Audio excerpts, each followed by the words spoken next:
Today I have a very fall themed arrangement. It's basically just three big flowers, marigolds,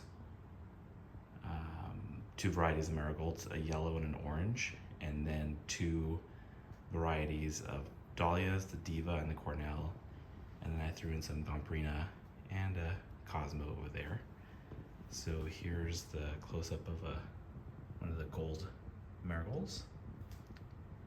Here's an orange one. And then this one here, this purple one is the diva dahlia.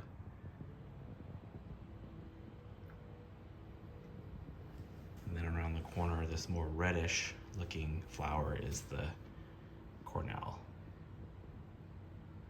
Very similar style, just different shade of color. Here's the close-up of the gombrina.